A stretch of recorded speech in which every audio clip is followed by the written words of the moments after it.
كيفاش تصاحبت مع خالتي؟ السلام حبيبنا، الا جيت نعاود لك اليوم على اغرب ستوري تقدر تحطها واللي وقعت ليا شخصيا ولحد دابا باقي ما فاهم فيها والو. داكشي علاش بغيت نبارطاجيها معاك، على الله نلقاو شي حل لهذا المشكل اللي نهار على نهار كيزيد يكبر، واخا ما درت فيه لا بيدي لا برجلي وداكشي كان غير صدفه. المهم معاك امين، 20 عام، تساديت وكبرت في واحد المدينه صغيره. كاع ولاد المدن الصغار كتلقى كيخربقوا شي ما معقلت ما يدار، دماغهم كيبقى يدور في جنان، ديما مكرفصين بشي مواقف خايبه. الاب بوليسي والام ربة بيت اللي الله يرحمها ماتت ملي كانت عندي غير 12 عام. دوزت طفوله صعيبه بزاف مع الوالد اللي كان اكبر سكيري، كيخدم وكيسكر، كيجي يسلخني انا والوالده اللي ديما كانت كتدافع عليا واخا ما عندها جهد، ديما كيتعدى علينا. وكنت كنطلب من الله يا ربي، هكا كنكون بوحدي كنقول يا ربي يدخل فيه شي طوموبيل، يا ربي يضربوا شي واحد وما يبقاش يرجع للدار. ولكن عمرو وقع هادشي.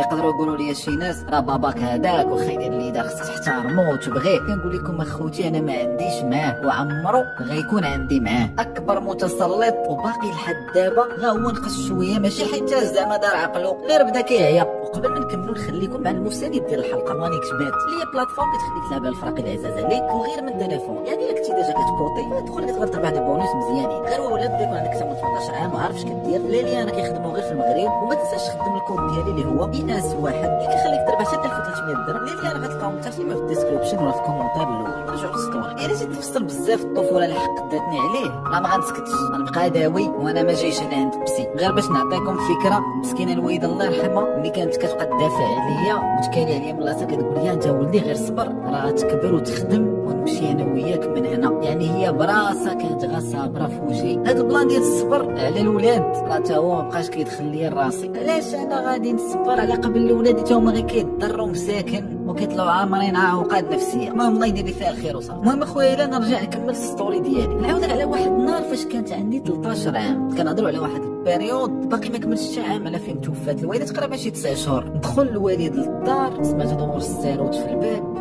بدا جاي قاصد البيت اللي كنت فيه واللي كنت عارفه غيسلخني. ولفت هادشي ايوا، ولكن تمنيت ديك الليله كون غسلخني فيها وخلاني الناس بعدا غنعس في دارنا في امان. ضربني الوجه بالتصرفيقه حتى طحت في الارض، وبدا بحال كيحيد ليا حوايجي بواحد الطريقه، وبدا كيشوف فيا بواحد الوجه لحد الان كيطيح ليا في بالي. كنتخلع وسكران بطبيعه الحال، بديت كنتنطر باغي نهرب، واخا كنت باقي صغير ما فاهمش وفاهمش طاري، ما عرفت باللي شي حاجه ماشي هي هذيك. عيت ما نتنطر اخويا، واخا هكاك شرك لي تريكويا وبحال هبط لي السروال، ما حسيت براسي حتى ضربته لوجهه، وماشي بيدي، بواحد بحال البيضه ديكور كان محطوط في الارض. مع شد في راسو وانا نهرب، خرج كنغوت ولابس غا كالسو وتيشيرت مقطع. بديت كندق على واحد الجيران اللي تحت فيهم مخرج، وما بان ليا لا ضو لا والو في الشرجم ديال دارهم، ورياليزيت راه يقدروا يكونوا مسافرين. كانت ديك الساعه الوحده ديال الصباح وانا في الزنقه كنبكي غا غادي، ما عرفتش فين، باغي غير نبعد على دربنا اللي كان عامر شويه شماكريه، خصوصا في ديك الوقت. كندوز من شي درب كنسمع فيه الهضره، كنرجع للدرب الاخر، كنعاود نجري من هنا. واحد اللحظه نسمع دريبه صغيره، تلاقيت مع واحد 3 مستفين كيتبوقوا، مع شفتهم مع هربت، ورات واحد فيهم تابعني وكيغوت اش هذاك ولد البيض. انا غا هربان واخا ما عندي جهد،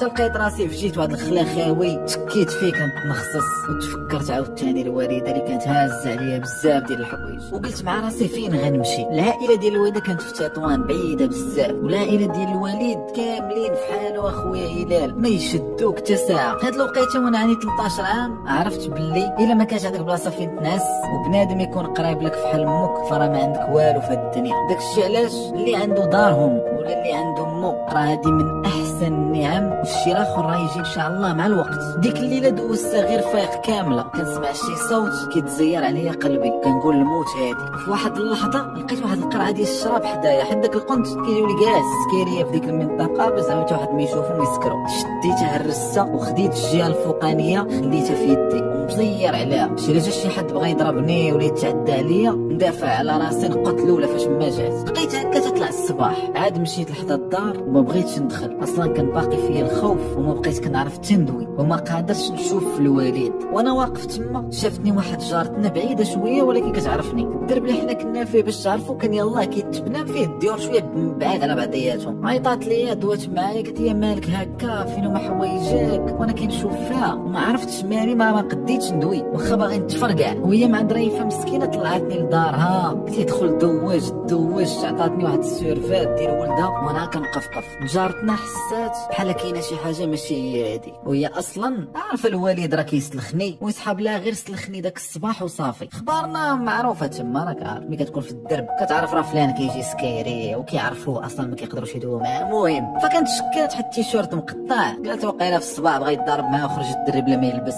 جابت لي الماكله بدات كتوكل فيا، حد ديك الحاله اللي كنت فيها باينه مخربق، بديت كنترخب شويه بشويه وانا نبدا نبكي، جاتني واحد البكي مبغاش تحبس، وبديت كنعاود لها شنو واقع من الليل ديال البارح حتى للصباح ديال اليوم فين لقاتني. قالت لي شوف غتبقى معايا اليوم حتى الليل. داكشي اللي كان، مشيت معاه جبنا ولادها من المدرسه، وفاش جا راجلها في العشيه عاودت ليه كلشي، هو يتفق معاه باش يجمعوا كاع دوك الجيران القلال اللي حدانا ويمشيو عند البوليس يدعيو الوالد. تجمعوا في الليل شي 8، راجلنا الله يجازيه بخير هو اللي مشى هضر معاهم، المهم تكلف، تميت غادي معاهم للدار. تخيل اخويا داك المنظر، دقوا عليه خرج بداو كيغوتوا عليه زعما واش هادشي وهذا ولدك واش انت حيوان تغتصب ولدك، اليوم تبات في كوميساريه. ديك الساعه الوالد ولا بحال شي كلب، ولا كيبوس لهم تخيل رجليهم، والله الا كيهبط لهم هكا ويبكي عليهم ويطلبهم، وداروا لي واحد الشوهه وواحد الجرجيره ما تبغاش لعدوك، وانا الصراحه بغيت عليه. المهم بزز باش قالوا ليه زعما راه اخر مره نسمعوا الغوات ديال ولدك، مره اخرى غنعيطوا لك للبوليس. واش انت حمار ما عيطتي السيد موان. المهم خلاو فيه ما يتخلى، ومن تما بداك الرعب ولا شاف حياته غتقلب وشاف الشوهه ما بقاش كيحط عليا يدو ولا يقرب ليا. واخا داكشي اللي دار ليا ديك الليله باقي مأثر عليا حتى لدابا ومحقدني عليه، واخا الوقت كينسي ولكن هادشي ما عمرو كيدوز كاع. بقيت هكا غاعيش مع الوالد ودرت الساروت، وليت كنسورت عليا من الداخل عاد كنرتاح، وهادشي كامل عاودتولك واخا ماشي فريمون السوجي ديال السطوري. المهم بالنسبه ليا وبغيت حتى نقول دوك الناس كيقولوا ما خصكش تحقد على والديك، ما يتقلقوش عليا وصافي، ومن نيت باش تعرفوا حتى الشخصيه ديالي كي ولات، حيت هادشي اثر عليا بزاف. فالمهم اهم حاجه الوالد مورا ما خلعوه ما بقاش كيضربني، وفاش كيجي سكران ولا بحال كيبغي يدوي معايا ويجمع معايا وانا ما كنحملش داكشي. واكثر حاجه كان كيجبد عليا هي العيالات، يبقى يوريني تصاورهم ويقول لي شوف هادي زوين شكون وحده في هادي جاتك زوينه، وانا عاد كنزيد نحقد عليه كنقول شو هاد دغيا ماما اللي قاصات معاه مسكينه، عمرو قال لي يلاه نزورو قبرها حاضر السكره والعيالات، كل مره مدبر على وحده ويجي زعما ولا هذا هو الموضوع يجي يعاود لي عليها. بقيت هكا كنقرا، واخا بيني وبينكم ما حاملش القرايه ما حامل والو، ماشي شي حاجه مع القرايه بالضبط، غا عايش وصافي، حتى حاجه ما كتبان ليا مزيانه. الوالده اللي كنت كنبغيها مشات الله يرحمها مشى معاها كلشي. فاش وصلت للسيزيام لقيت راسي ما كنعرف لا ندوي مع الدراري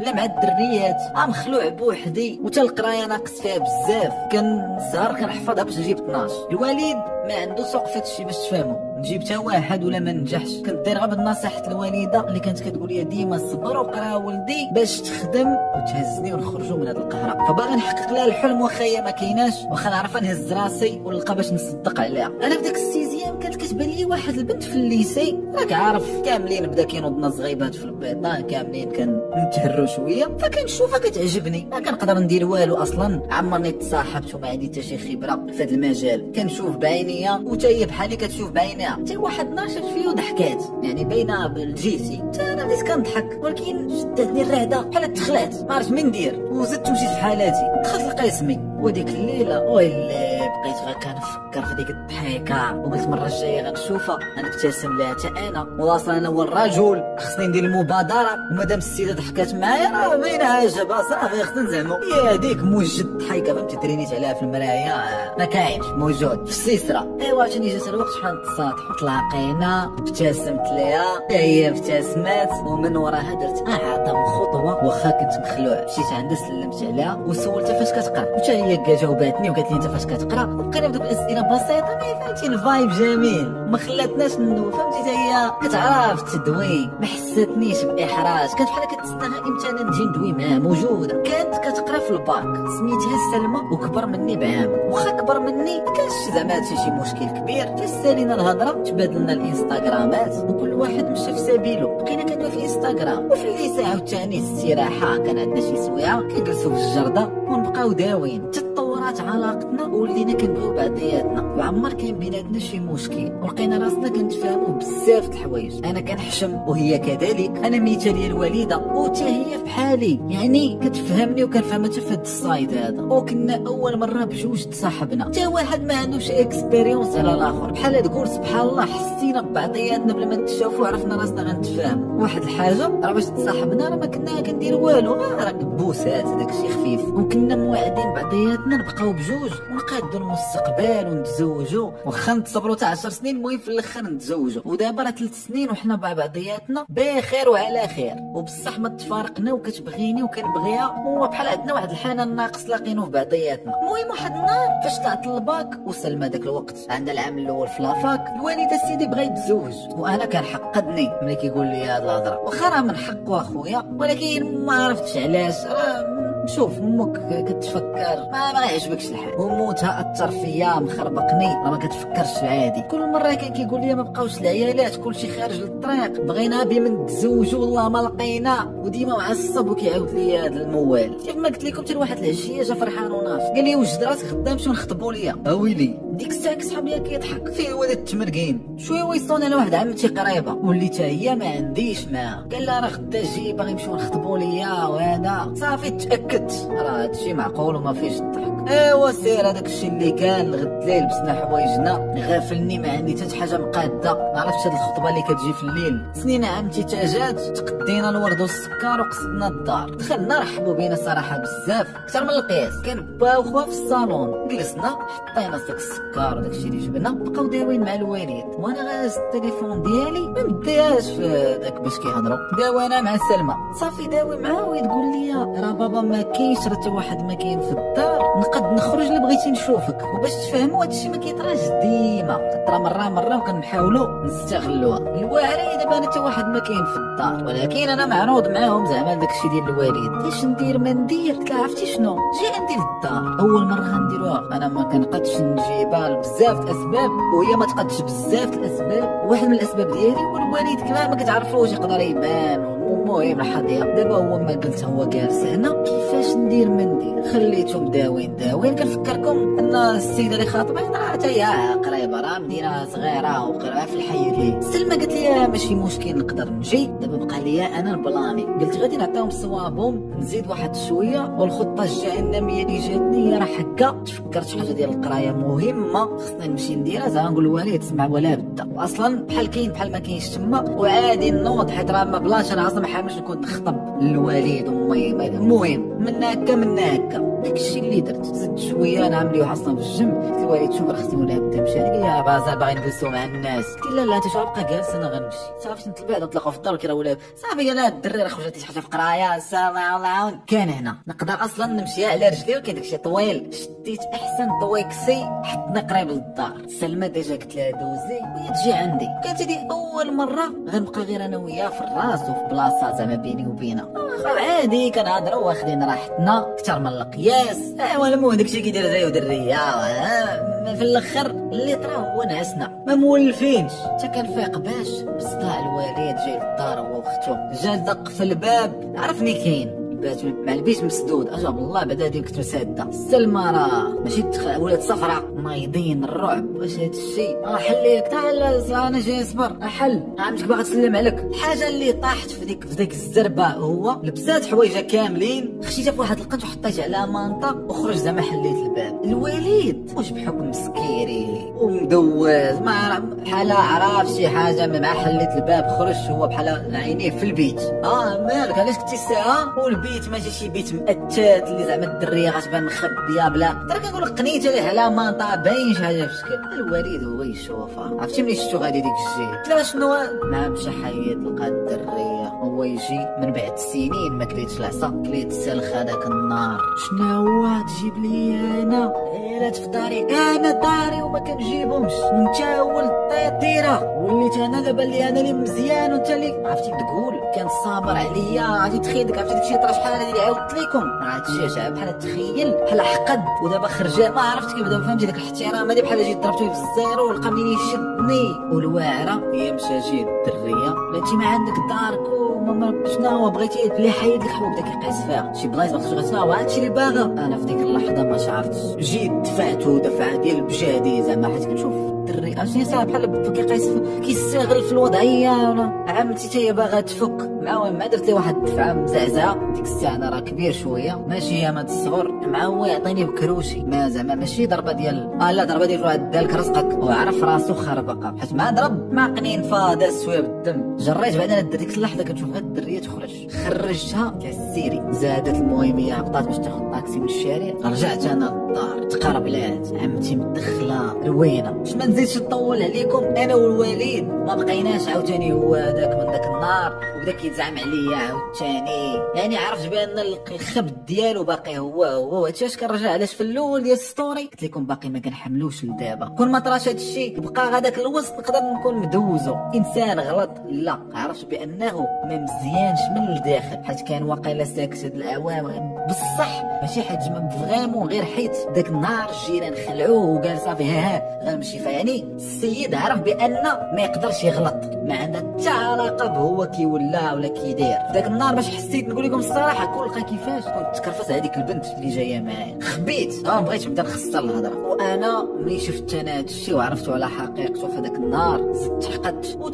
كما قلت لكم البيريود اللي جات وراه رجع شويه كيف كان، وبحال ولا عنده ما يقول لي راه تفهموا هاد النوع ديال الناس. الوقت كيدوز دابا، هذيك اللي مشينا خطبنا تزوج بها وجابها للدار، ولات بيني وبين ديك الدار واحد العلاقه ديال كنجي طلع السيده بيني وبين السلام، الا ما قربتش ما نقربش، لا ما دوش معاها ما دوش معاها. الوالد تا هو ولا ملاهي معاها، الا تضاربوا الا تحابوا، المهم بحال وليت مديطاشي صافي. عندي بيته تما من غيسال عليا الله نخرج منها. سلمى غتسولوني على من ورا داك النهار، الحمد لله داز. علاش؟ حيت كتعرفني، عارفه الباسي ديالي، عارفه اش داز عليا، هادشي اللي عاودتو لكم عاودتو لها وعاودت لها 100 حاجه اخرى. فصافي مشكل وقع ودوزناه وما كانش خصو يطرا. اجي دابا السيده اللي تزوج بها الوالد عندها اختها اللي زعما تكنيكمون خالتي، هاد الاخرى مرت الوالد راك فهمتي، وبصح كنقول لها خالتي، وهاد خالتي عندها شي 42 عام، مي باقا زويونه، باقا مهليه في راسها وما مزوجاش. هما اصلا بحال خواتات اللي خدا الوالد هي الكبيره، وبجوج ما مزوجينش وغير جالسين في دارهم، وماشي زعما حيت ناقصات من والو، غير هما بحال تخيل هما كانوا باغيين يمشيو لتا بلاصه، تا دابا كبروا صافي. هذيك لقات الوالد، الاخرى كتجي تشوفها مره ملي كتجي تشوفها مره الا ما كانش الوالد، هذه تجيكم غريبه، هي فين كنجلس انا نقدر ندوي مع مرت الوالد، والسيده هذيك خالتك بحال كتفاهم معاها، كتجيني بحال كنعز عليها. راه اي واحد نعز عليه يجي يشوف فهمتي كيفاش انا عايش والوالده معاه، اي واحد كتعز عليه، فكتجيب لي حويجات مره انا جات تشوف اختها شي لعيبه تكال، واخا انا بشلاغمي وبعقلي ومبقى ليا والو، وليت انا هز الدار، كتجيب لي شكلاطه اللي قدات مسكينه وتقول لي كي داير وتقيسني، بحال كتعنقني زعما بطريقه عفويه. غير نتوما هادشي يقدروا ما يجيكم غريب، انا كانسان اللي موت توفات وصغير داك الحنان ما كتلقاهش ديما، فالسيده بحال حتى انا عزيزه عليا، وهاد العلاقه بدات كتطور. وبما اننا في الدار ما كنكونش انا اليز وهي فهماتها، هي انسانه في شكل فاهمه الوضع، مره ولات كتقول لي شوف راه باغي نجرب هاد القضيه هنا واش تمشي معايا. منها زعما مونسها وكنهضروا هادي، ومن بحال مزيانه لنا بجوج. كتلقى دري كتعرف اش كاين ديك المناطق اللي حنا فيهم، بحال بعض المرات الا بغينا نخرجوا كنمشيو للمدينه اللي قريبه لينا، تمشي هي بوحدها وهي زويونه، تقدر تحرش بزاف. الناس مساكن متخلفين ماشي مساكن الله ينعل. المهم نقدروا نقولوا كنتحابوا مي في نفس الوقت مسلكه بعضياتنا. انا كنلقى مع من نخرج ونلقى انسانه من غير صاحبتي، حيت صاحبتي داكشي راه ليميتي دارهم ما كيخلاها، كنلقى واحد بحال خالتي. ايوا صافي المره الاولى الثانيه الثالثه ولات دابا بحال في اي بلان فيه خروج غدا بوحدها، وليت كنجيها مسلك كتسولني كتعيط ليا واش مسالي، وانا مسكين ما انسان على قد الحال، كنقول لها مرحبا تخلص عليا ناكلو هادي سير سيدي. تا وصلات جاتها بلان تسافر معايا. انا في هاد اللحظه باش نكون معاكم عاوتاني صريح، حيت معاكم صريح من الاول في المزيان والخايب، وتقدروا دابا تشوفوني انا خايب ماشي مشكل، كانت كتعجبني، عندي صاحبتي ما زعما هادشي ما ماخذ منه، غير السيده شي كتعجبني او فيزيكمون حنانمون عرفات لي ما هادشي من القلب ما يشاور. مره كنتخيلت انا في راسي عارف ما غيمكن يكون والو، السيده راه كنقولها خالتي ما يمكنش. ايوا تا جات هاد السفينه البلاصه فين مشينا نقد نقولها لكم مشينا للوالديه. مشينا سيدي للوالديه انا غادي معايا صايقه فرحانه بواحد الحريتيكه صغيره يلاه شرات حتى انا حاضي معاها في الطريق سير يا ما تسير. وصلنا تما ما كاين لا ريزيرفاسيون، وصلت تما كتسول وانا فين كنفع مسول فلان هذا ما ديك الديور لقيت واحد الشيباني قال لك عنده واحد الدويره شويه بعيده ما رخيصه. مشينا شفناها نقيه واخا كامله مضروبه بالسيمه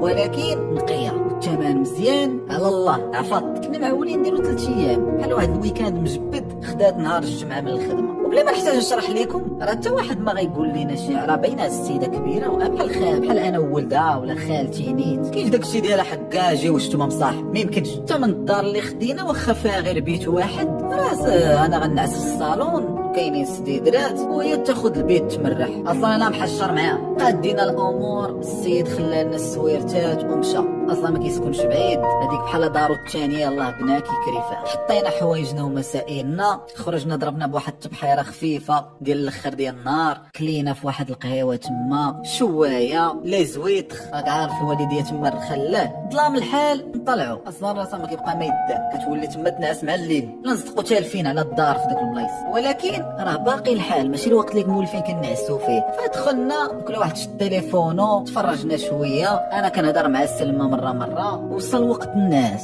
دابا الصالون باش نشرح لكم كيشوف في البيت والبيت ما فيش باب فيه بحال واحد الخاميات دارتهم لا عليا باش انا ناخذ شويه راحتي. خرجت لي مانتي ومخده كانوا لداخل قاديت بلايصتي هي دابا مسدوده عليها انا من هنا حويجات الناس تحطيت.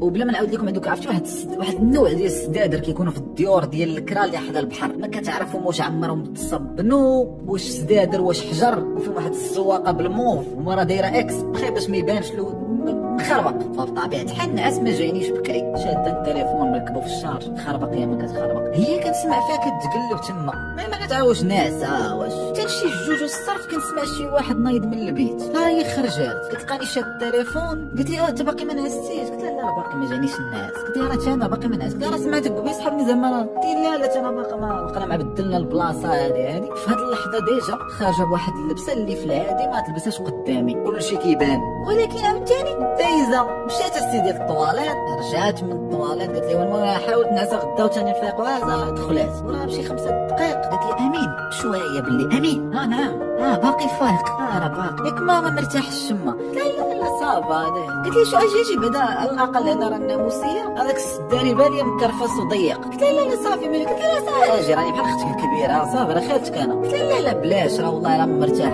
راك عارفين انا كنبقى كنحشم واخا كاع يقول راه انا كتعجبني ما يمكنش تقفقيفه شي قلت كتحرك زعما كتخوي البلاصه قالت لي صافي قلت لك اجي راه خويت لك بلاصه اجي راه وبقاو نعاودوا الهضره نط حليت السيتار دخلت بصح ما قنتها هي ليه ناموسيه ما بهاش كبيره شويه قلت لها تتكه هنا بعدا راه الناموسيه راه مرتاحه يلاه تغطى ناس ايوا جلس ديك الساعه داخل حدا حيد التليفون وكنت قادر على الضو ساكتين كنحاولوا نعسوا. وهنا راه الفهم غيفهم دوك الليل والظلمه والسيده حداك انت اصلا راه كيبدا شويه ديال واحد الجهد الخايب ولا زويت راه معلم هذا لا بداو شي تقلبات حتى هي شي تقلبات كنديرو فيها ناعسين. المهم هادشي راه ما درتش صغيره ما بين فين تجلس حدا راه شي ساعتين تلقينا راسنا ملاصقين فاس. ايوا ما ندخلش معاكم في لي ديتاي اللي طرطره حيت بدات هي اللي بدات كتقيسو واللي طرطره وفي الظلام وزعما بحال عرفتو كنت درناها بحال زعما راه ناعسين ولكن واحد مهم حريره فايق يا الصباح كنت عرفتي ملي طرا داك الشيء ونعس بالليل والله الا كنت رافد الهم للصباح واحد الهم خاصه ميساء وناري ما كرهتش ديك الساعه تصرتني وطردني حدا با واخا ما كيسواش وطردني حداه سوربرايزلي ناض الصباح داكشي سموث عادي نضنا صباح الخير كينعسي عادي وهي تجي عنقاتني وباستني في حنكي كملت انا التعنيق صافي بحال الدول السي اصلا كنا مع مفاهمين ولكن كنت داكشي يخسر بصح ما خسرش زدنا تفاهمنا خرجنا فطرنا قالت لي ما كنت كنتوقع هادشي طرا شي نهار حتى انا قلت لها هذا ولكن راكي كتعجبيني قالت لي صراحه حتى انت ولكن المهم تيبقى بيناتنا صافي خرجنا لها